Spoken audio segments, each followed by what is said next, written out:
So hello and welcome to episode 2 of the FPL Cougar Show. Thanks for tuning in, and before we start we just want to say a huge thank you to all the support we've had on the first video. Just absolutely overwhelmed with how many views we've had and how many people are just interacting with us on Twitter, so that's great. We just really appreciate the support. So if you're not following us already on Twitter, we'll put a link in the description, and if you're not subscribed yet, then please hit the button below, and we're going to keep this going throughout the season, our weekly show. And it's been awesome. And as we say, weekly, Kieran, new season starts this Friday. How excited are we? Super excited, obviously. It's literally around the corner now, like it's crept up us after World Cup. But yeah, just super excited. Been tinkering and tinkering and tinkering just non-stop. just silly how much I've tinkered. But Community Shield today has just given us some answers, which is good. So very excited. Yep. No, definitely. It feels like I've had quite a lot of screenshots. Probably I've sent maybe half as many from you as you have. Of just, what's this team? What do you think of this team? So we're getting towards that crucial. My summer of photos has not been from the beach or anything. It's just been teams and fantasy. It's crazy. It's been good. I think we should probably get right into it, because obviously we've had the Community Shield today, which is often the curtain raiser of the season. It's everyone gets excited about the Community Shield because you get a few answers, you get to see the big teams play each other, and what did you think today? Good game, exciting game. There was bits where it was very dull at the same time, but City dominated 2-0. Not much to say from Chelsea's point, really. They just looked a bit all over the place. Not good for them. Alonso, who was great last year, not looking great this year. Not looking like an asset, to be honest. What do you think? Well, it's funny you should pick up on Alonso straight away, because he was one of the people I was going to talk about. But I think during the game, I remember him twice having the ball in the final third in the crossing position. I mean, twice all game. Like, I know that they're playing City and they're going to see less of the ball than they would against most teams. But to see him not bombing forwards as much, and I mean, he did try and run past Hudson-Odoi. I think we're getting the pronunciation right there. I saw him running past that time. He was overlapping a bit, but he definitely wasn't as far forward. But I think Chelsea just looked really weak defensively, which is something you definitely wouldn't have said about them under Conte. I don't know. Maybe it's Luis coming back in. As he's always just a little bit shaky, isn't he? Like, Asari seems to like him. I'm not really sure why. He is just a bit of an oddball. It's strange. He seems like a good fantasy asset because he has kind of come into the fore at 5.5 in a good cheap way into the Chelsea defence, but him as an actual player, he is shaky. And to be honest, I would maybe avoid any Chelsea players for the first few weeks just to see how they get on. Alonso, I think in old Napoli, like, they would kind of attack in sort of waves. So Azpilicueta would go forward on his side and Alonso would stay back. And then there'll be one time where Alonso would go forward and Azpilicueta would stay back. So it kind of it makes them not attacking, basically. In my opinion. Morata looks really wasteful as usual. He looks good off the ball. His link-up play is decent, but on the ball chances, nah. They didn't really have He didn't get the service today. At all, really. There wasn't a clear-cut chance in the whole game for Chelsea. City just look like they've started where they left off last season. So I mean, triple City. The Bravo tried to help them out a little bit. He made a couple of dodgy plays. I think it was. He did. It was interesting that Ederson was benched, but I think Bravo is going to be the cup keeper. That's what it looks like. That's what he was last season. So Ederson, I imagine, will start the season. If anyone's worried about that, I think Ederson will start the season. So they're winning no cups this season based on Bravo in goal. That's what we're saying. Well, they didn't last season, did they? So same there again. You go. Same again. And what about, so from the Chelsea side, there was it's a bit difficult to judge. We know it's pre-season, Sarri's new, but I think like you say, until we get Kante back in the middle of the field, I think their midfield is so improved with him there. Hazard playing up front. I don't know. A lot of interest in Pedro this season because he scored a couple of goals in pre-season, and he's in a lot of drafts. But I don't know. I kind of feel like he looked not great today. So that when Willian came on, I think Willian's just going to start the season. Yeah. In my opinion, I think you should stay away from Pedro. And what did you think of City then? Yeah, great. Just all of their assets look good. Mendy looks good. You know, he hadn't played at all in all of the preseason, and everyone's worried getting him in drafts, but he looks like he's nailed on now for me and my team. It's worrying playing him against Arsenal, but I'm not really getting him for that game for his clean sheet. I'm hoping he'll get some attacking returns. Yeah, he looks good. Mahrez looked sharp, but lacked a little bit of kind of cutting edge in the final third. His final ball was lacking, definitely. Bernardo looked great. He looked really good. So 7.5 could be really, really good for the third City player. Yeah, he did look good today. And then who else? Aguero, obviously, looked really good. You know, 2 really clinical finishes, had another 2 really good chances.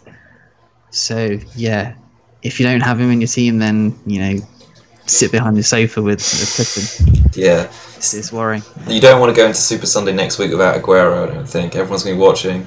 I've had an eye on his ownership earlier after the game finished, and I think it was on 14.4%. So it'll be interesting to see how when we get a bit closer to the season. I would expect it's going to be over 20 now, maybe 25. Yeah, it probably will. Yeah, 14. Sorry, sounds really low. Everyone's looking at Aubameyang. Even Kane is still like 25-ish or something. So yeah, I'd get Aguero in personally. But you know, the only worry is his minutes. Will he get rotated? But every time he was fit last year, he was playing. So the formation was of interest today because Pep had said earlier in the week we want to play 3-5-2 more commonly this season because it's worked well in pre-season. And he also said that we've got, I think the words he used were, we've got special plans for Mendy. So today we sort of saw a flick. I mean, I'd say it was more like a 4-5-1 than in the first half, with Bernardo playing sort of like inside left position, Sane playing out wide, and Mahrez playing out wide on the other side, and Foden playing sort of just inside. It was an interesting formation. They showed the flexibility again in the second half because obviously Jesus came on and they played 2 up top with Aguero. But I think more often than not now Aguero would probably start this season. And he looked good. He looked good. Yeah, I mean, as soon as Jesus come on, like he wasn't as threatening. That I don't really know why that is. But whenever Jesus came on and played with Aguero last year, his goals did dry up. Yeah.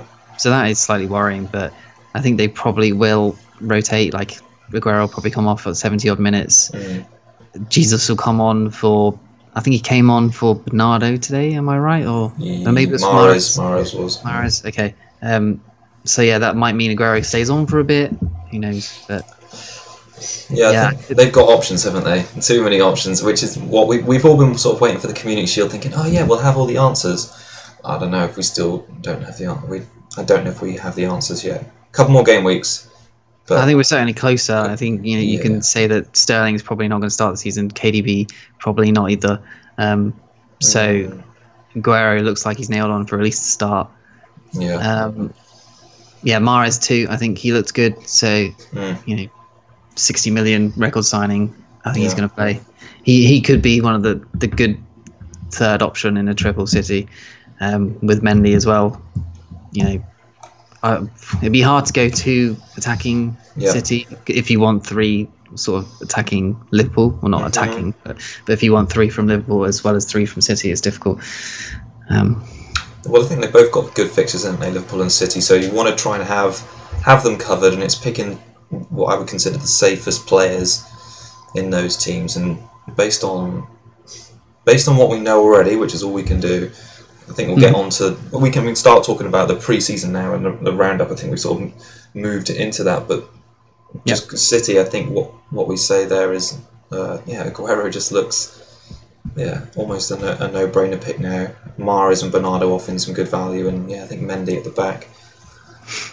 But with pre-season pretty much coming to a close now, is there anyone you want to pick up on who you were impressed with? I mean, we've had... all the teams have had roughly about 8 or 9 games, maybe some a bit less, 7, 5. But is there any players from those teams, or from all the teams really, that stood out and you thought, okay, I wasn't thinking about them before, but now I'm all over them. Well, to start with Townsend. He was one of our sort of differential picks the other day on Twitter. Yeah, I like him. He's in the attacking side with Zaha and Van Aanholt, and Palace look all right in pre-season. Their form is good. 6 assists he's had across 6 games. Yeah, that's pretty good. One assist a game if he's getting a clean sheet as well. That's good points. And their run of fixtures is good. So 6.0 in midfield. There are obviously other good assets in Crystal Palace, but if you need a 6 million midfielder, he could be good. A lot of Palace players are standing out because of just their value. I mean, they just seem like such good investments all over the pitch. I mean, we can run through with Tompkins at the back. Seems pretty nailed on for a 4.5 starter. He's played all the pre-season games, scored a goal. We've obviously got PVA Van Aanholt, who's super into fantasy football now, which is fantastic. So he's got a league. If you want to go check it out on Twitter, he's got a league up. So I think we retweeted it recently. But the good thing about it is that means now he's self-aware. All right, he's excited to score big points in fantasy. So I'm thinking that when he's in the box, he sees Benteke far post, and he goes, "Oh, I'm not going to cross this. No, I'm just going to shoot myself and get loads of points." So that's what we like. I hope so. That's what I'd be like. He's really hard to justify picking him then, because he is just like 5.5. But then there's 4.5. There's even 4.0 that's nailed on, which is Wan-Bissaka. Like, he's played every single first team preseason game. So that's money saver. Yeah. The way I I don't have Van Aanholt at the moment, so it's a little bit of a strange argument in bringing this up. But last year especially, people were talking up Alonso, as he was an investment, but he was almost a midfielder who could get clean sheet points. And I feel like because of Van Aanholt's attacking potential, he's a really good pick for not a set and forget, but you appreciate that he's more than a defender because he can more frequently get attacking returns. And we've seen that this pre-season. He's done really well. So he's got 2 assists, I think. 2 goals as well, actually. Yeah, they were like in the earlier games, but I mean, he still scored, so I think it's good. I think quite a lot of players have stood out in especially the forward role. If we're talking about Zaha as well at Palace, obviously when the game launched, we had the 2 reclassifications. We had Arnautovic moving up front and Zaha moving up front from their previous midfield positions, and that was quite exciting. And they followed the form through all of pre-season. They've both been scoring goals. I think Arnautovic has scored 5 and Zaha scored 4. I think they're good. They're good picks. They're good value picks at 7 million. And if they can continue, what they do is they provide a good balance between Aubameyang and Aguero, because they are. I mean, we talked about how important the talisman player is in someone's team, and Arnautovic and Zaha definitely are that. So the fact that they've had such good pre-seasons, they can hit the ground running, and that they offer much better value at the moment than Aubameyang and Aguero. How do you feel about those two? Because we'll get onto this a bit later, but how do we feel about them? Arnie's obviously nailed on. I think but Chicharito played the last game, Chica. and they played 2 up the top. So I think he may be slightly less affected, possibly, or less effective in the games. Which does put me off him slightly, but he is on form, so he should be the one that's nailed. If they're going to drop someone, it'll be Chicharito. Yeah. So I would go him over Zaha. Zaha's looking to get away from Palace. It seems like he's going to hand in a transfer request, so I've heard. Yeah. And he's trying to push a move to Chelsea. So if he goes in the next couple of days, then Palace assets are going to look not quite as good. PVA seems to really like playing with Zaha, and that's where he gets most of his assists through Zaha. He gets Zaha will probably assist him, PVA for a goal as well. If that talisman is going, then Palace look a little bit less good. Yeah, enticing. No, I agree. I think there's more options in the forward bracket as well. I think King from Bournemouth had a good pre-season. He scored a couple of goals. He looks like he's playing more regularly. If he can replicate... I mean, he had such a good season the season before last. He had that amazing run towards the end of the season. Maybe it was the last 10 or 11 game weeks. he was crushing it. And again, he's another option. I think he's 6'5", isn't he? So he's only, is he that right? I think he's 6'5". He is 6'5". He's only slightly cheaper than Zaha Arnautovic, but I think he's another good pick. And for people who want to experiment with formations, I mean, Bournemouth have some good fixtures as well. We'll get onto that a little bit later when we do our Gameweek 1-4 roundup. But I think he's a good option. He's had some good pre-seasons, and if you want to go a little bit lighter up front, I don't think, and load the midfield, I think there's a case to go with Zaha Arnautovic and King up front. I did want to mention Iheanacho as well. He's gone under the radar a little bit. 4 goals in 4 now in his pre-season. But obviously there is Vardy lying in the wings. But he won't play the first game, mate. Puel has already said that he won't play the first game. So Iheanacho versus United, if you really want to take a punt, 6 million striker. Why not? I think he's interesting, but I think he'd be a short term, wouldn't he? He would. I think he'd go back to being number 2 to Vardy, and it's a difficult game, isn't it, as well? Away at United. It's kind of a shame they're playing United first game because the rest of their fixtures are really nice. If they weren't playing United the first game, if they had someone like Cardiff or whoever, or was like Southampton or something, I would probably punt on Iheanacho in the first game. But shame. Yeah, it's a tricky one.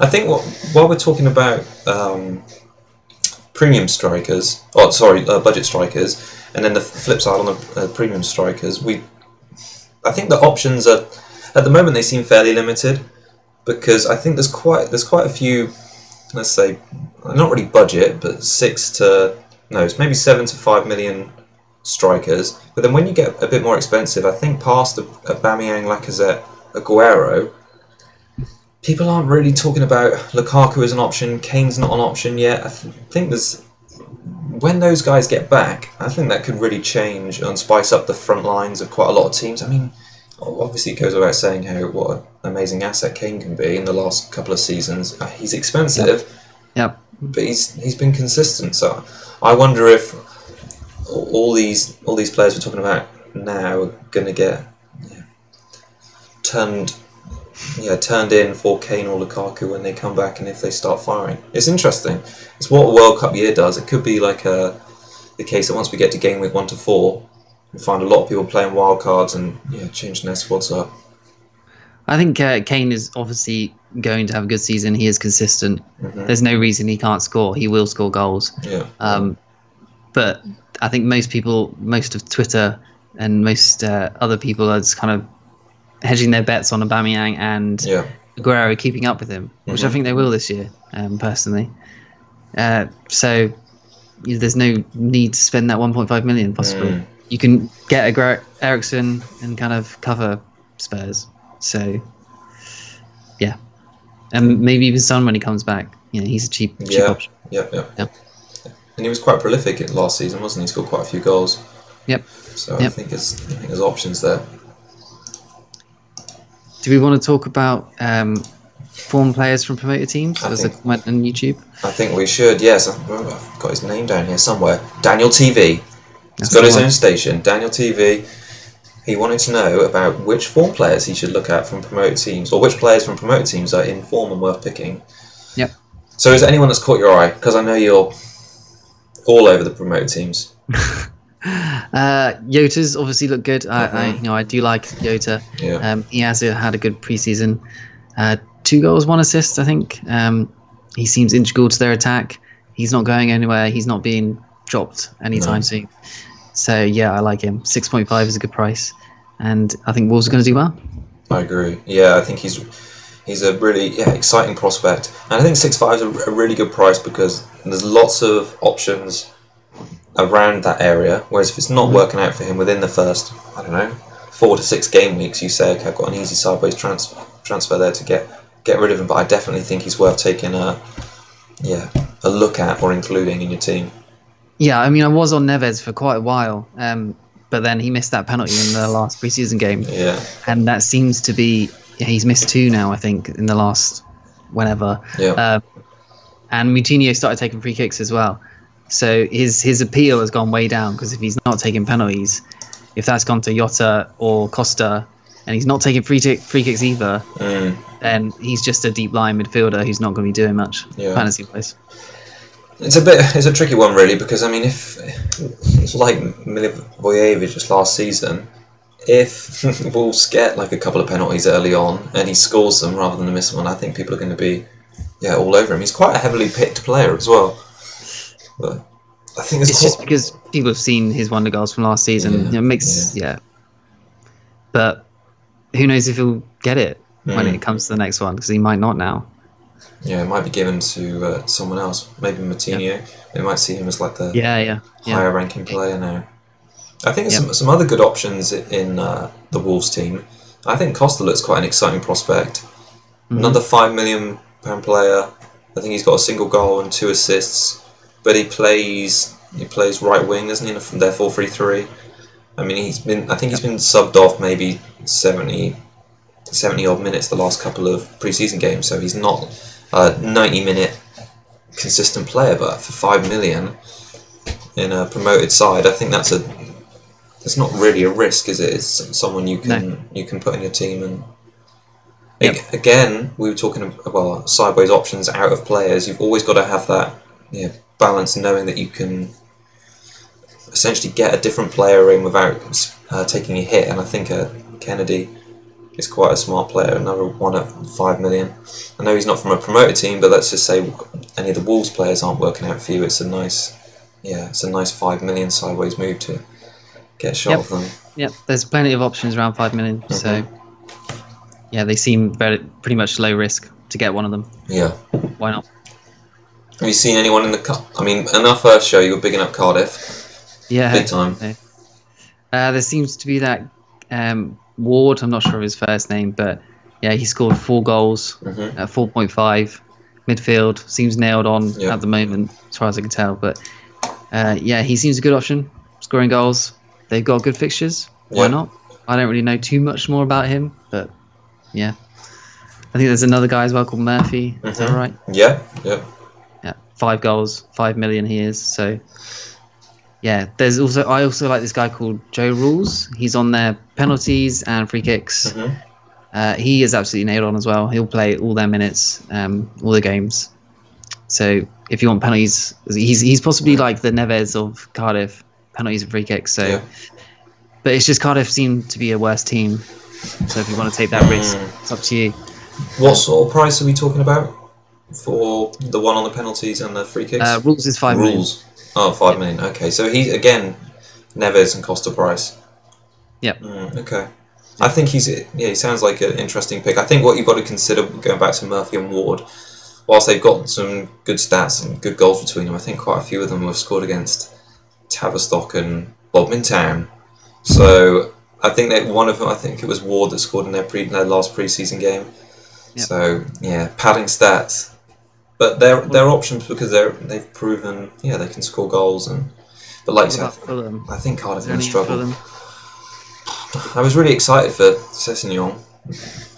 Now I'm not so much keen. I think he's got to do a lot to convince me to put him in my team. Really, I think Tom Kearney is a decent option in midfield, again around that sort of price where if Neves, Costa and Murphy aren't working out, then I think he's a good option. Oh, you're a big Mitrovic fan, aren't you? Yeah, I like Mitrovic. He scored in his return the other day. Yeah. And Kamara actually played as well on the right wing. So his 4.5 forward, playing is still alive, it seems like. Yeah. He seems to be the only one that is a 4.5 million striker that is playing. So this might have just been an oddball game that he actually continued to play while Mitrovic was on pitch. But we'll have to wait and see. But if you're looking for a third striker to just put on the bench, I think it's Kamara and nobody else. To be honest, that is a bit of a risk to me. Because all you've got to go on there is data from one game. And if you get a 4.5 million striker and they don't play game week 1, it would, I'd say it would require 2 transfers to make the team functioning again. If you have an injury or 2 injury, 2 injuries in the first couple of game weeks and Kamara's got to come off your bench and he's not been playing, it's just an irritation you wouldn't want to have. It's the same with a non-playing goalie, really. You have the same, but a non-playing striker. Yeah, I mean, you take a chance. If there's one injury, you should have at least have two subs that are playing. But if Kamara just sits on your bed and he is playing, then fine. But yeah, that's the way I'm going, at least. Yeah.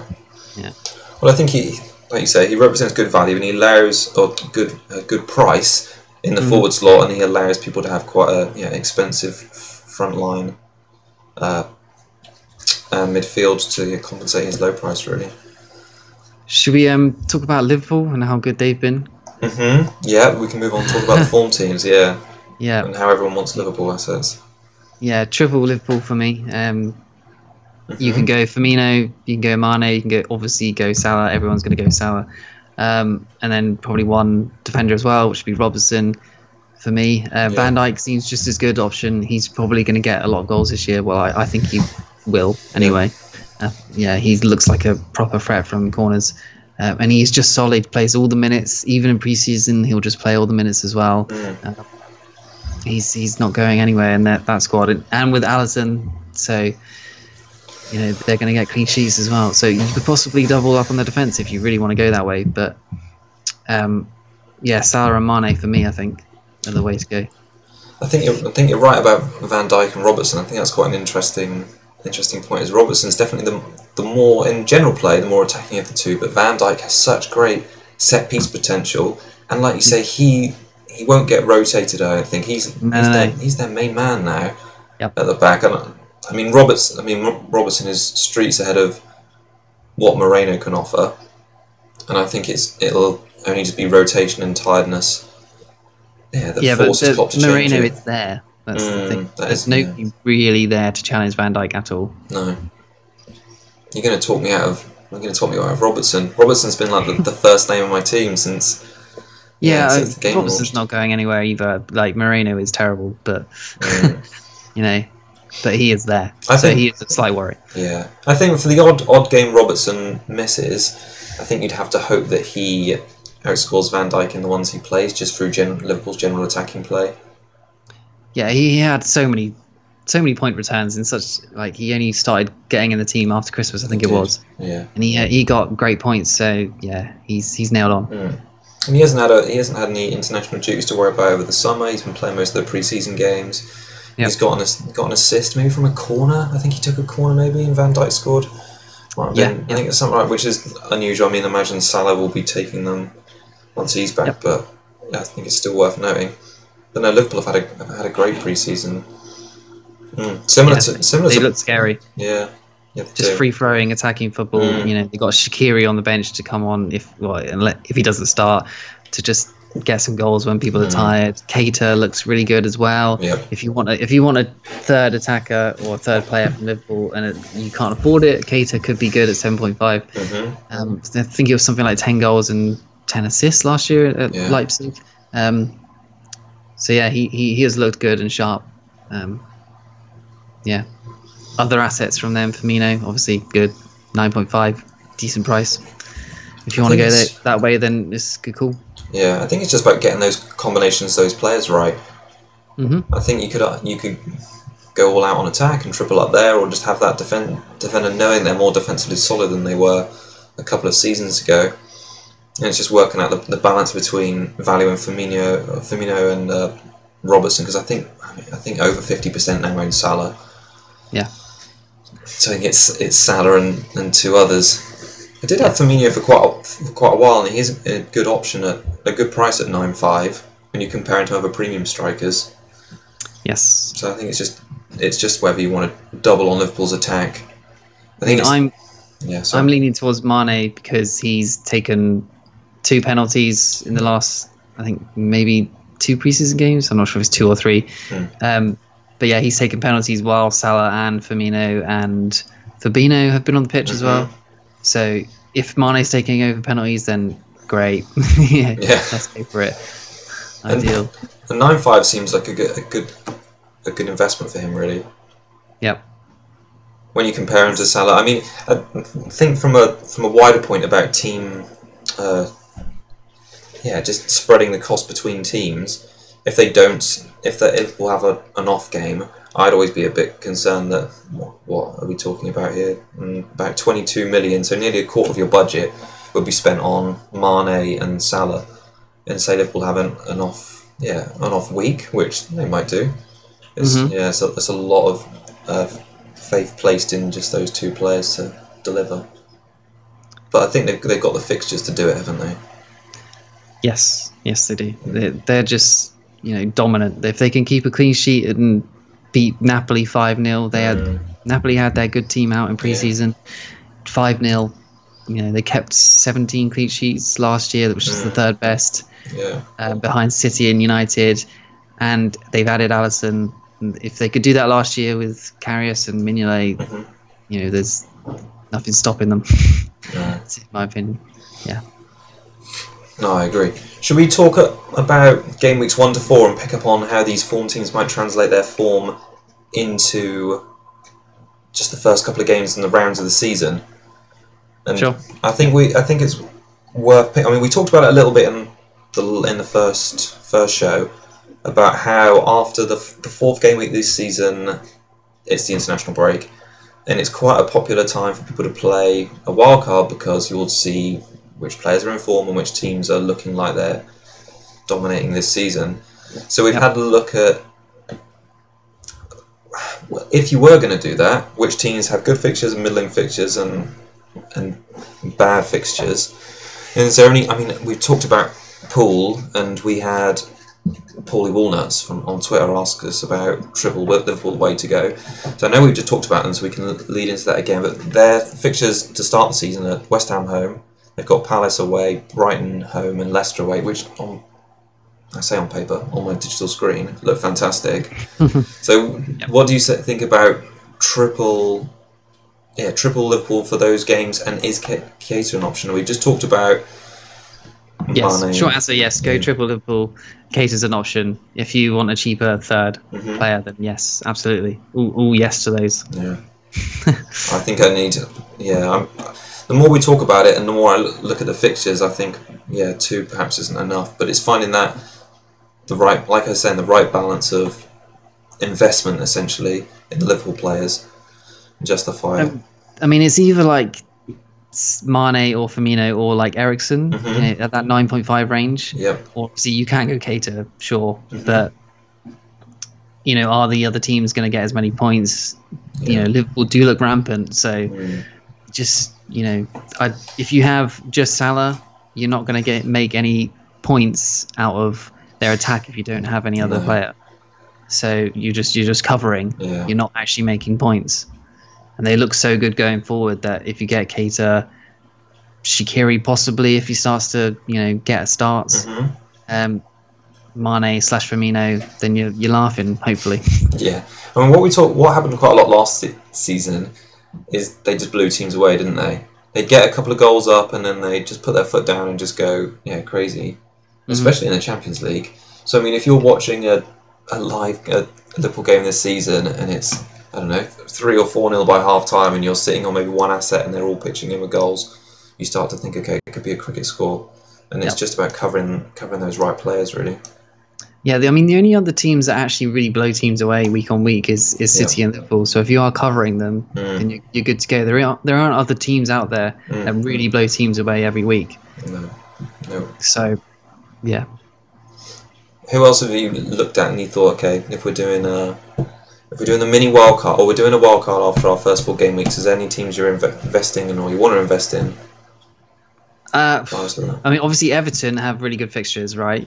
They do. But they have had a shocking pre-season. They have. There's a huge caveat on Everton, just that their pre-season has been terrible. And yes, you don't always take pre-season form into the Premier League, but it's a sign sometimes. So there's possibly something wrong there. Silva is an attacking manager, so stay away from their defence, in my opinion. Like Coleman looks great as an attacking option. Dean or Digne, I don't know how to pronounce it, looks good at 5.0, but he might not be nailed. Yeah. I think Wolves' first game away, Wolves at home. Wolves are going to look to smash them, I think. So the rest of their fixtures is Southampton, at home, Bournemouth away, Huddersfield at home. They look great. Those They are do great look great. fixtures. Maybe get an attacking Everton asset like Richarlison or Sigurdsson or Tosin. Tosin. What about Walcott, Kieran?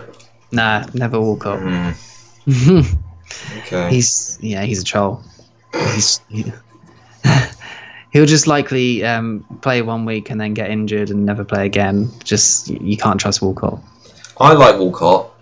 I don't know why. I think it's just like a hangover from an Arsenal game against Newcastle a couple years ago. He scored like a hat-trick. I think it was around Christmas time sometime, and since then Walcott's had a special place for me in my heart. It was a big day that day. But I captain him. Yeah, oh yeah. We had Wow. points, big celebration that day. So me and Walcott go way back. So I feel like I should put my trust in him, but those fixtures look like there should be some attacking returns there. But like you say, their pre-season form has been atrocious. I don't think that they won their first game 22-0, wasn't it? Something like that. Since then, I don't think they've won a game. I think they've lost 4, drawn 2.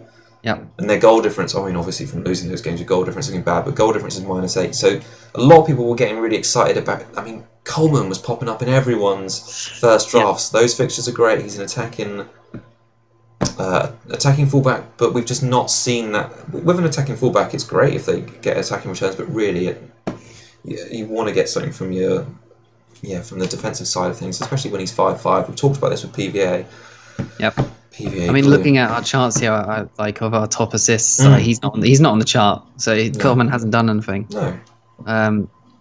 You want to stay away from the defense, but attack. What about Richarlison? Do you like Richarlison at all? He seems really greedy. That's good fantasy, obviously, but it's funny. Last season, I was really excited. I thought, okay, Richarlison's a fantastic mid-price pick, and he had the form to go with it, and he was consistent for maybe 5 to 10 game weeks, something like that. But obviously, Silva got sacked, and after that, his form was atrocious. It was really, really poor. So we don't really know if he's a good player or he just had a purple patch. And I mean, it's a lot of money for Everton to spend on what could be a purple patch. Let's see. The jury's out for me. I'd like to say, yeah, he's going to score lots of goals, and I think we'll get to my team in a minute, and you think I'd be surprised. It's not Walcott. Sigurdsson might be the better asset for them, like 0.1 million more. But if he might be on penalties, he might not be. He should be on free kicks. So I mean, there's Tosin as well, but he's 7.0. But then at that price range, you would prefer an Arnautovic or Zaha. Definitely. I think they're just better players, aren't they? Arnautovic and Zaha and Tosin. They've got more about the game. But so it's for their attacking fixtures, I think it's Richarlison or Siggy. It's just, but for me personally, I think I'm steering away completely. Well, I like their fixtures, and we'll get onto our squads in a minute. But I think Richarlison for me, because he's selfish, and because he's back with Silva, I just feel like, okay, prove yourself to me, show me what you got. Okay, so other teams with good fixtures. So we've said Pool are looking good, Everton are good, so Merseysiders, they're hot for the first 4 game weeks. Bournemouth, they've got some good fixtures as well. We're talking Cardiff at home, West Ham away, Everton at home, go to Chelsea, but they had a good result at Chelsea. I think it was last season, didn't they? Wilson hat-trick, I think. Won last season. Was it that game? I'm not sure, but I know they beat Chelsea at Stamford Bridge, so for them, that's a free win. But Chelsea may still be getting sorted under Sarri. And those first fixtures: Cardiff at home, Everton at home, West Ham away, sandwiched in between. Who have you got your eye on in the Bournemouth squad? I kind of like them attacking wise. I don't like them defensively. I can see that. Yeah, they just leak goals last season. They go through all these weird patches of really bad form. And then they somehow manage to get out of it miraculously. But then at the end of the season, they kind of somehow get like middle table, and it just seems like that's flattering them. And I feel like this year possibly they're going to get caught out. What does that mean? Yeah, I think they could be in the bottom 3 this year. I think they could go down. Okay. But yeah, attacking wise, Fraser looks really good. He does. Oh, look at this thing. What's he got here? There's something like 3 assists, or yeah, I think he had 5 assists. Oh, four assists, as far as I can tell on this. Okay. And maybe 1 goal, 2 goals. I think he's got He looks good. Yeah. Yeah, and then Josh King as well. You know, he's good value. Yeah. Always pops in with goals. You know, not last season, the season before, he was very good value, scoring for fun. So yeah, he could be good at 6.5 if you want a sort of slightly cheaper alternative to Zaha and Arnautovic. Yeah. Well, I think what I would say about Bournemouth's defence, I know you're obviously not keen, but for 4.5, most of them are 4.5 million, aren't they? I think we've got Steve Cook, Charlie Daniels, 4.5 million, and we know Charlie. I think Bournemouth have bought left backs, so people are a bit unsure whether he's going to start, but I'd say more than likely they'll stick with tried and tested Charlie Daniels, especially at the start of the season while the new signing gets settled into the team. I think the new signing is banned for like 3 games or something like that. Oh, is he? So Daniels will play the first 3 at least. Oh well, in that case, I think it's. To be honest, I like Charlie Daniels as a attacking option, and for 4.5 million, if you're building a squad for the first 4 game weeks, I think he's someone you're gonna need to fill out the team and be low cost. So yeah, I think he's a good option there. Yeah, I think it's fair enough. It's a good call. So I think another one of the good teams, Southampton. They've got some decent-ish fixtures. They've got Burnley at home. We've judged this by how many of the big 6 are they playing really. So Southampton, they're playing Burnley at home. They've got to go away to Everton, Leicester back at home, and Crystal Palace again. So I think there's scope there for them to have a good start to the season. The pre-season form has been a fairly. Yeah, it's been okay. I think they've won 3, lost 2, something like that, and drawn 1. A lot of the goal difference hasn't been good. You know, they have been conceding, so the defense is a little bit shaky. But that Vestergaard guy seems like a decent option for possibly attacking returns. Yeah. Not sure about the defense. What would you say about their attack? Yeah, again, not sure. Austin 6.0, sure, but I think he's really patchy. Yeah, I don't see him being reliable. Gets injured far too often. Gabbiadini's general pants, absolutely awful. And then I like that, general pants. Yeah, he needs more general pants players. And then Long, don't rate him either. No, it's not. I think they might struggle going forward. That they're the new signing, the 6.5 million El Younousi. He looks decent. He seems like an option. Yeah. But you need to kind of wait and see on him. I think not prem proven, coming from the Eredivisie. So yeah, just wait and see on him. I think Armstrong from Celtic looks decent. He got an assist the other day and a goal. I think. At 5.5 could be a rival to Fraser. Yeah. Bournemouth, so he's a good option. 5.5 looks, good value for him. Yeah. But at that other sort of at 5.5 as well for him would be Delafeu. It's him, Delafeu, or can't remember his name now. I've gone Fraser. Sorry. Yeah. No, I agree with you about Southampton. I think they've got good fixtures. But I don't really see any standout players there. I think there's better options in attack. Yeah. Better options than Austin. I think Redmond's had a fairly decent preseason. He's chipped in with a couple of assists. But again, I'm not so sure on him. I think if you're going to plan to wildcard after game week 4, I'd maybe take a punt on again one of their defenders just to fill out one of your squad slots really. Yeah, I think you not Cedric. Aim for 1 clean sheet in that. Maybe 2. Yeah. Maybe. I wouldn't go with Cedric because he's not played at all. No. Matt Target seems to be nailed on for the start of the season. Yeah. Yeah, Bertrand looks decent at 5.0 as well. He's their captain, attacking. Yeah. Could get an assist, but 5.0 is probably a bit too much to spend for a Southampton defender. Yeah. So what about Man City then? Because they're another team with some good fixtures. The last of the ones we've highlighted as having good fixtures. So from these teams, so I imagine if you were going to do a wildcard after game week 4, your squad would probably have Triple C by the sound of it, or close to. Yes, yeah, I think so. I'm not sure about triple at the moment. They're just hard to cover.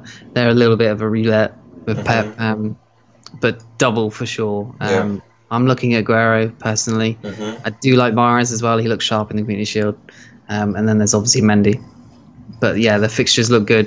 I think there hasn't been a better run of fixtures like practically ever of playing the promoted teams from this year and the promoted teams from last year, all 6 in a row. Yeah. You know, their fixtures can't get any better than that. And it's Man City. They should blow them away. Most of them.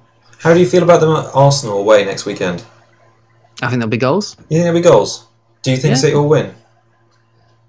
Not sure about win. Yeah, hard to call. I think it's one of those exciting games because it's new manager, first game of the season. It's at Arsenal. I think Arsenal could surprise a few people with that one. That's what I say. But I agree with you. I think they've just got so many good fixtures. It'd be mad to at least not double up. I think there's scope for more. If let's say I think most people are going to have Mendy now, and I think most people are going to have Aguero after today. And then Mahrez is decently priced in midfield, as is Bernardo Silva. Not many people are talking about him, but he's looking like a good pick. I don't think David Silva's close to coming back yet, and like we said with Kevin De Bruyne, it might be like maybe a game week 2, maybe 3. So I think Bernardo Silva could find his way into a few squads. Simon picked up a knock today as well, didn't he? So he got taken off. There was a comment from Pep after the Charity Shield which said, right now it's Bernardo and 10 more. Did he really? So, take that as you will. Yeah. No, I was really impressed with him today. Yeah. Really good. So 7.5 million? Possibly a good way for that third City asset. Yeah. Well, I think he looked more... He probably looked more threat. He was picking the ball up in... he wasn't picking the ball up as high as the field as Mahrez, but he was definitely more involved with making crucial plays and set up the assist, or he gave Aguero the assist for the second goal. Yeah. Nice pass inside, and he just looked, he looked dangerous throughout. Like you said with Mahrez, looked good as well. He was a little bit wasteful when he got to the edge of the box, but everything Bernardo today was really impressive. So I think he could be a good little pick to get into the City side. Yeah, I agree. So those who definitely don't want to save, there's people who don't want to go Aubameyang and Aguero up front, and they're looking for a way to into the Man City team. Bernardo could be it, really. Yep, agree. So do we want to talk about teams with sort of middling and bad fixtures that we wouldn't necessarily recommend for the first 4 game weeks? Yeah, Man United have kind of middle fixtures, all 3 rated on the fixture difficulty on the app. And that is gospel, by the way. Yeah. So. But yeah, I think it's Leicester at home, Brighton away, Tottenham at home, and Burnley away. Difficult games, to be honest. Just hard to call them. With Man United not being that attacking, hard to call if they're going to get wins. You can see a few draws in there. You can see definitely a few clean sheets. So yeah, I would get United defender for sure. But attacking assets, not sure. No. Well, I think their main attacking assets are so expensive. Sanchez is pretty much the only one. The fact that he's $1 million more than Mane, and how good Mane's looked and how good the fixtures look, it seems like a no-brainer that you wouldn't spend that much money on Sanchez. Oh, sorry. I said in the last video that I think Sanchez is going to have a good season. I do still think he will. But he is just so expensive, 10.5. Like, he has had a good preseason. He looks really up for it. Yeah. But it's just the rest of the squad seems so sort of lethargic at the moment. Yeah. And just he's the only one. He can't carry 10 other people, unfortunately. Well, I think the reason why we've probably come to an agreement that Manchester United's fixtures are middling, and not for the home games against Leicester and Tottenham, but more the away games, because United just didn't turn up against Brighton last season. And near the end of the season, Brighton did really well, and United lost, and it was an atrocious performance. And Burnley is always a notorious place to go. They sit back and make it difficult for you. So if United aren't firing, I think we were just saying that before we started broadcasting, United's last pre-season game against Bayern had finished, and we don't know much about the second half because we were setting this up. But in the first half, they hadn't had any shots on or off target in the game. Yeah. So, and I think with Sanchez playing and Rashford playing, they really need that Lukaku focal point. Obviously, Pogba makes a huge difference to how they play in midfield. Yeah. So those first 4 games, I think I did quickly see that apparently Bailly got taken off in the first half, picked up a knock. He's always getting injured, isn't he? Yeah, so if you were looking at Bailly, I'd say he's possibly a trap. You know, I got him in a few times last year. I was like, he seems like he's fit and ready to go, and he didn't play, and just nightmare. So possibly stay away from Bailly. Sure, he played again. Yep. But no attacking returns of whatsoever in preseason. Yeah, not sure. But if you want a defender, you'd probably go De Gea now. Yeah, I think you would. Yeah. But I think based on what we've just said there, with all the players out, Valencia out at right back, Smalling usually plays centre back, doesn't he? So Lindelof and Bailly might be injured. Young usually plays left back. We've got Shaw, and I think it's just a bit of almost a makeshift defence, especially with Matic not there as well. I'm not as confident of Man United's clean sheet prospects really. So De Gea at 6 mil could be a little bit too much. Could be something for me to think about, because I think when we get onto score surgery, you'll see him in my team. Do we want to talk about this? So with Manchester United sort of have middling bad fixtures. Is there anyone who you think really stay away from? I mean, is there any teams in there? So bad fixtures, West Ham obviously. Yeah, theirs look atrocious. Liverpool at home, Liverpool away, Bournemouth at home, Arsenal away, and then Wolves at home. Just 2 of the big 6 in the first 4 or 3 game weeks. Don't look good. Liverpool will probably run over them. Bournemouth's a great fixture. You know, they should probably win that. Arsenal away, London derby. You think Arsenal would be well up for that and should do well. And then Wolves again, promoted side. I think Wolves will do well as well. Definitely don't go any near any of their defences. Arnie seems fixture proof, so you can definitely go for him if you want. But the rest, their defence, not good. No, I agree. We put them down. We sort of agreed they'd be bad fixtures. The more I've seen them in pre-season, I kind of think that, like you say, Arnie is fixture proof. But I think the Liverpool and the Arsenal games are going to be difficult.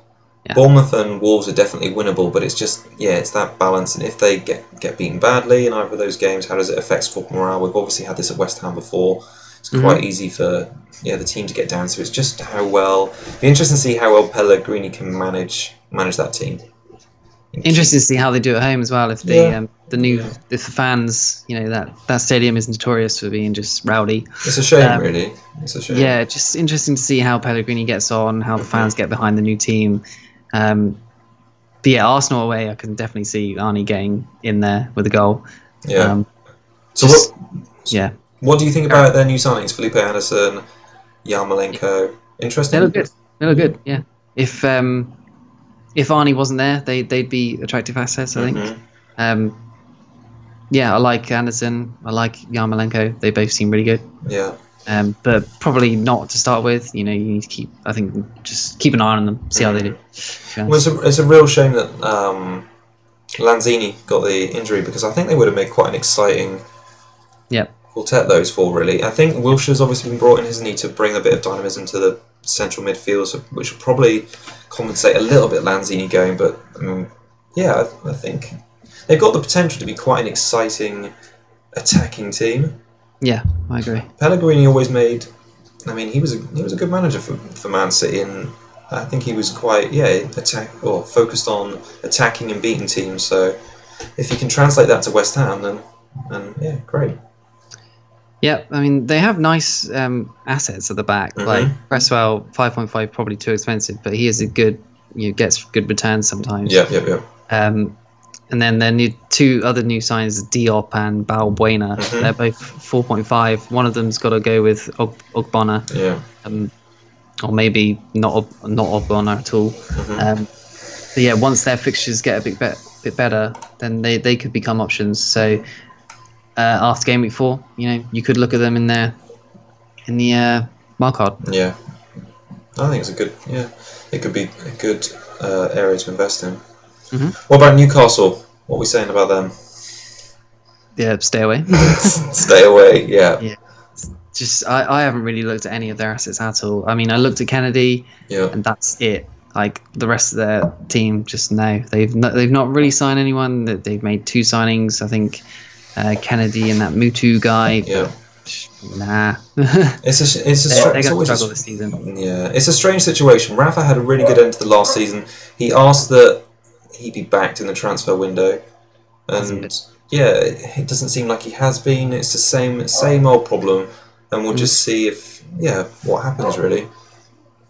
It's a shame because they're a proper, they're a Prem team. Newcastle belong in the Premiership really. But yeah, they're going to struggle, I think. Yeah. Well, they got Tottenham first game of the season at home. They got Chelsea at home, and I believe in between they go away to Cardiff, and I think they go away to Man City. So it's a difficult start. Three of the top 6 in the first 4 games. Their fixtures do get much nicer about game week 9. So I guess for their point of view in terms of what defines their season, can they stay up really? It's kind of like the teams that sort of around them have always just made great signings, great transfers. They're all doing things. They're all going places. Fulham and Wolves, like they're coming up, making massive signings, Moutinho and stuff, and Schürrle and Mitrovic, but Newcastle are doing nothing. So it's really worrying for them, honestly. Do we want to move on now to sharing our squads? Yes. Going through the surgery. Absolutely. Okay, should we take a look at yours first? Okay, I'm ready. So I've seen this in little bits, haven't I? Because I see quite a lot. I tried not to look at it when you sent it to me, just so I can take it all in. Yeah. So. Do you want to talk me through? Tinkering for weeks, as I said. De Gea, like you said earlier, a little light bulb. Maybe he's too expensive. He may change, but caveat to all of these people, they may change. Robertson nailed on for me. He's not moved at all ever in my squad. Me, like Burnley, I think they're not going to be tired with their Europa for at least the first 4 weeks or something like that. They're not going to be any issues with that, I don't think. Okay. And their defense is good. They've just signed Ben Gibson from Borough, I think. He's going to be a good backup. Only just going to make them just as good. But Ben Mee should be nailed on. Tarkowski, good option. Lowton as well. He's really low ownership. Could get some assists. But Ben Mee nailed on. Worth a header, goal. Good fixtures. Why not at the moment, to be honest? Mendy, great team. He looked good today. Definitely in. Wan-Bissaka, he's I'm not sure. I've kind of doubled up with 4.0s because Bednarak seems to be playing for Southampton. I may need to change some funds around there just to get Wan-Bissaka back onto the bench, possibly. Just because it is slightly too risky. Mane and Salah, no-brainer. Great fixtures. Dominant team. Rules was the guy I mentioned earlier for Cardiff. Penalties. The Neves, or the old Neves of Cardiff. Penalties and free kicks. Looks good. Nailed on. 5.0. Low risk, I think. Jota looked really good in the Wolves attack. Shouldn't go anywhere. Should stay. Nailed on. Should get a lot of goals, honestly, I think. And then I've actually gone for Aubameyang and Aguero at the top. With no Arnautovic, no Zaha. And then Kamara on the bench. I just feel like I don't want to go without either of them. Mahrez, I don't think is going to get enough returns. Sane, I think is just a little bit not sure. Then KDB, obviously not there yet. Silva, not there yet. So I think Aguero seems like the no-brainer for me at this point. And to be honest, when I put this team together, like I was really actually surprised how good it can still be. Aubameyang and Aguero. We've got quite a lot, an offset between premium picks and very cheap players, isn't there? Yeah.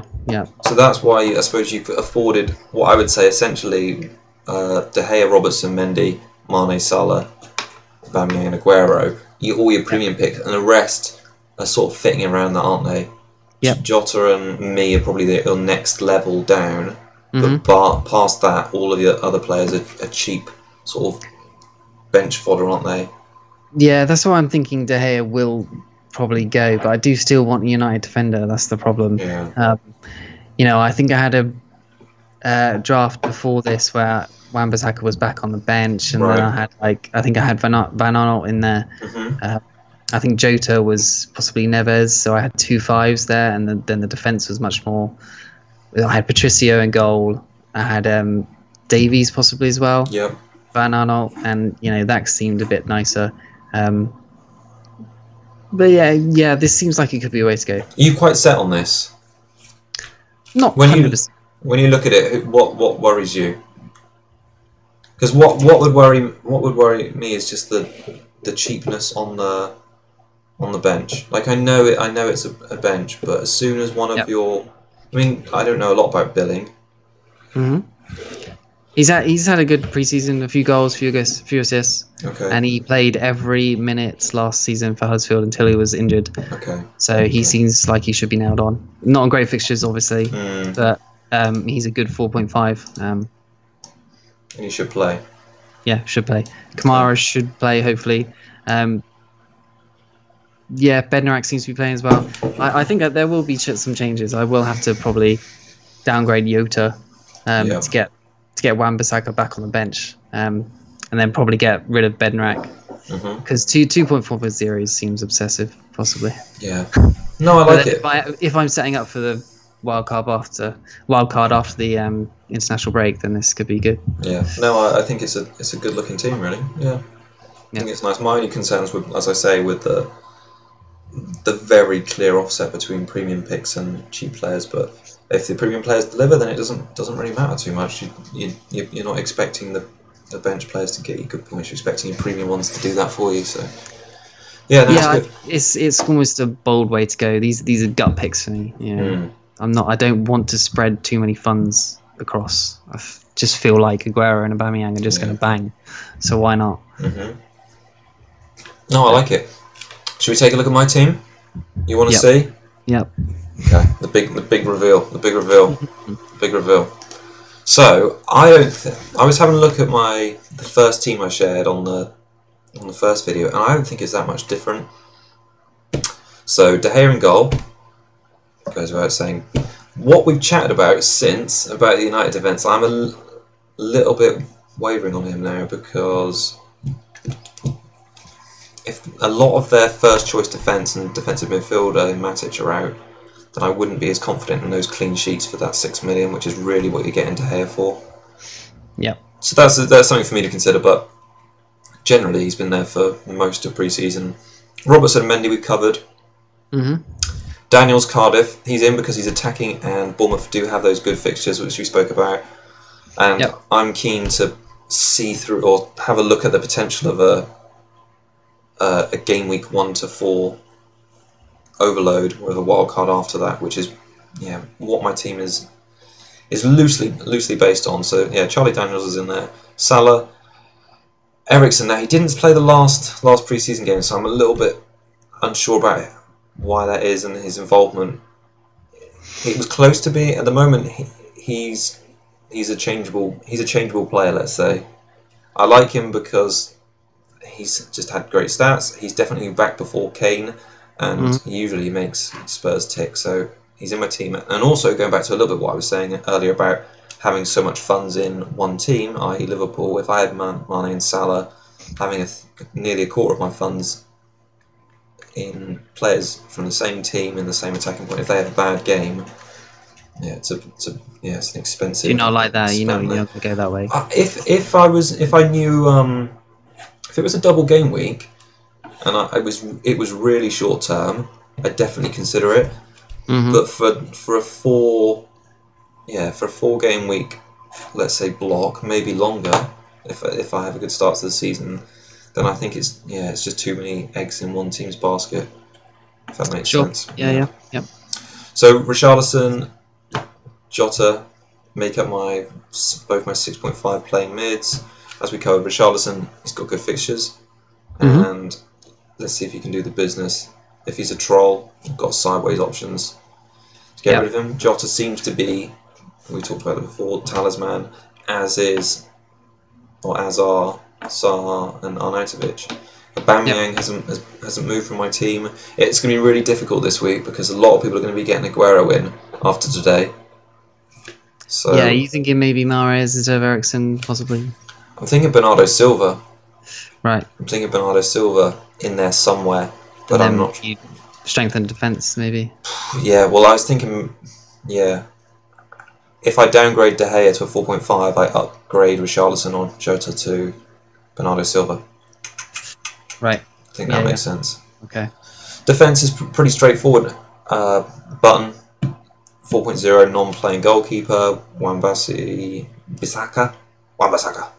4 I'd points. possibly look at Stecklenburg as he's Pickford's supposed to miss the start of the season. Stecklenburg could be a 4.0 playing. Okay, that'd be quite handy.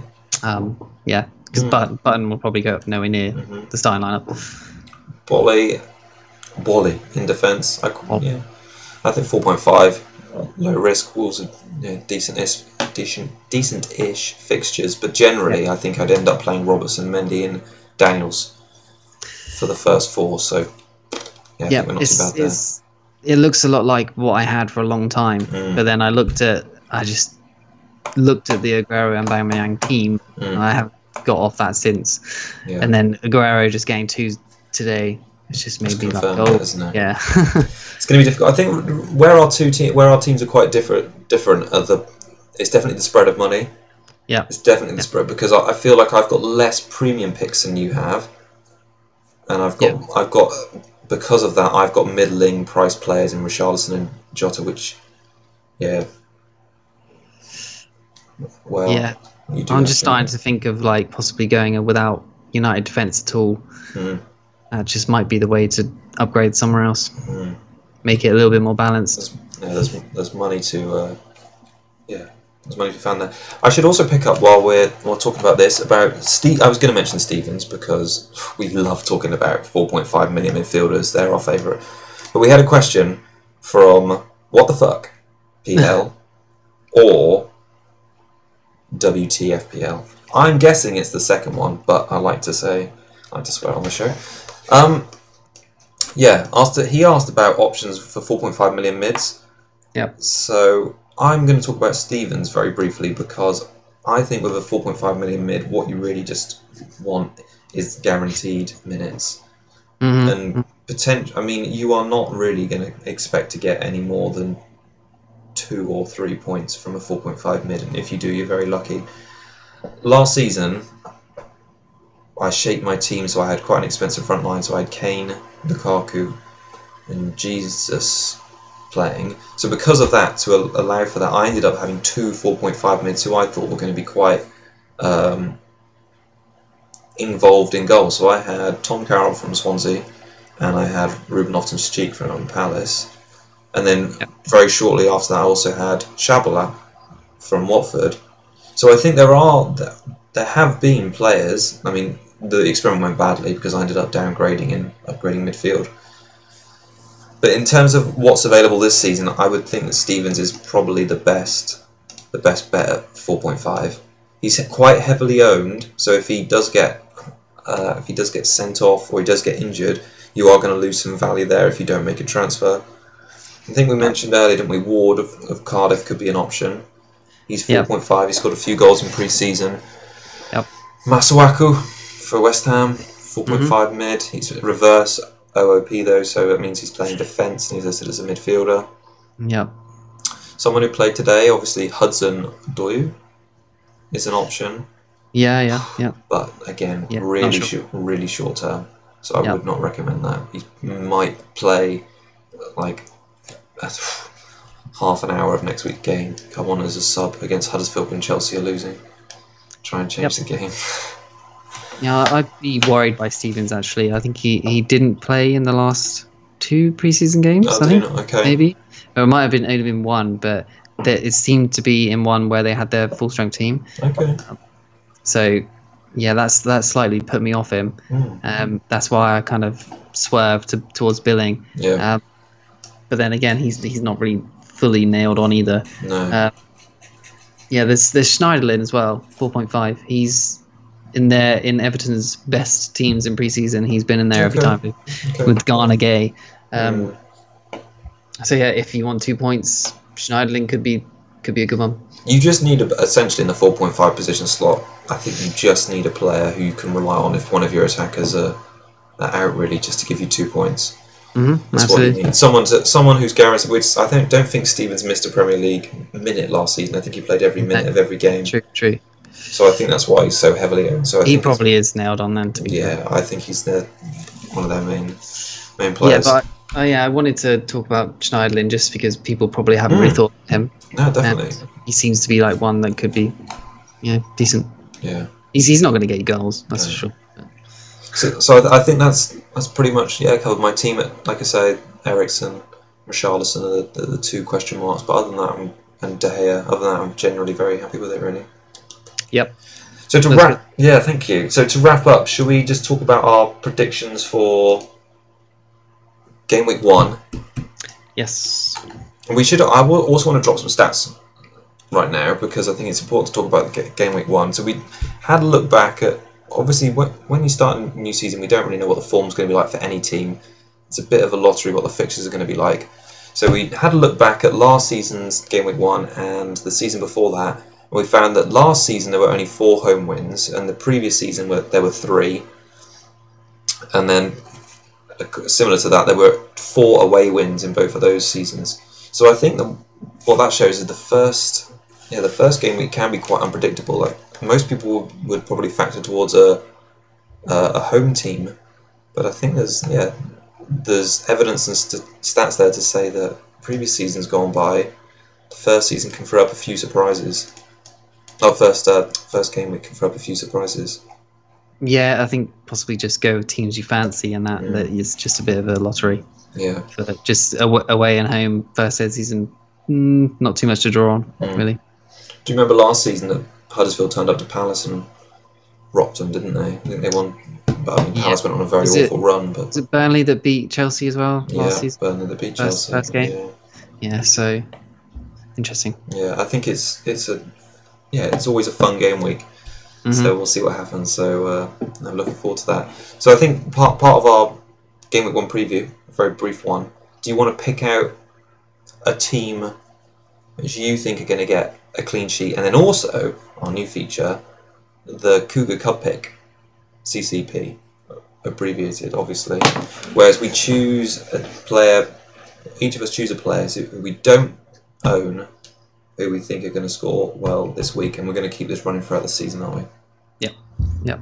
So do you want to give me your prediction, one clean sheet prediction, and one cup going to pick? go with Liverpool. Seems a bit, crappy, just a bit of a sellout to go with Liverpool, but yeah, I think I just think they're going to keep clean sheet at home first day of the season. Like, obviously Arnie is a good pick. I'm not saying he's not. He is fixture proof.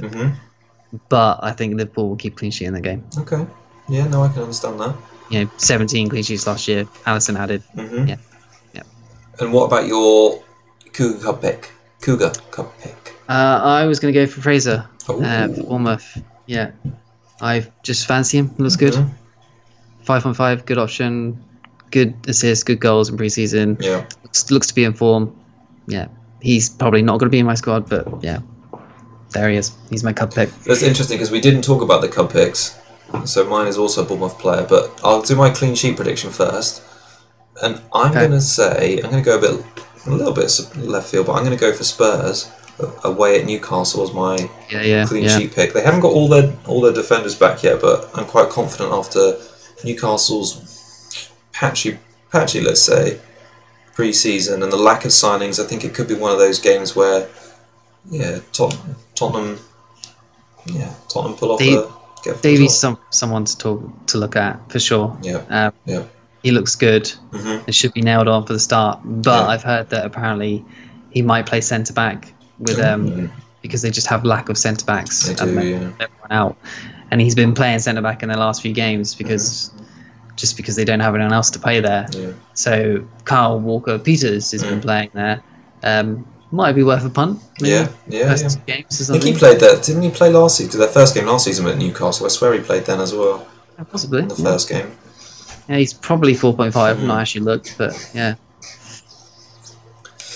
Yeah, so no, Spurs, we'll look out, we'll see what happens there, but that's my clean sheet pick. In terms of my Cougar Cub pick, I'm, again, like I say, Bournemouth, I'm going to go with Josh King. And at home against Cardiff, I think they've got a good chance of getting a few goals there. Cardiff obviously being the newbies.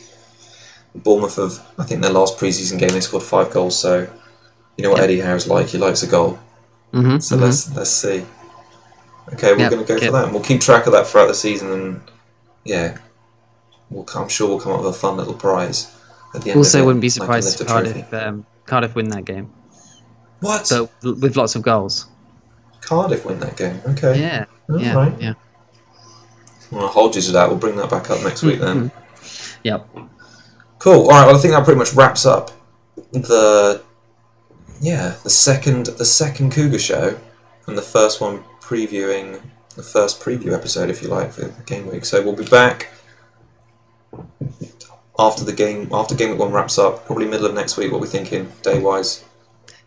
Probably Wednesday, Thursday. Wednesday, Thursday. It'll happen. We'll be back. Hopefully, our first game weeks have gone well, and we'll be really loving FPL. We won't be ranked like 4 millionth in the world and just crying because Salah's got injured. Yeah, there's probably going to be lots of tears, I imagine, but hopefully not. We haven't talked about captains, but it's pretty much a no-brainer, isn't it, really? Yeah. Salah. Salah, indeed. Yeah, Salah for me too. Yeah. So let's see if that comes off, and until then, we hope everyone enjoys, is able to enjoy the first game week, and all of your hard planning or well planning has gone. Yeah. Hopefully we've been able to help. Yeah, hopefully we've been able to help, and all the planning that people have done over the pre-season comes into effect, really. Yep. All right. Looking forward to it. Cool. All right. Well, until next time, bye-bye, and thanks for watching.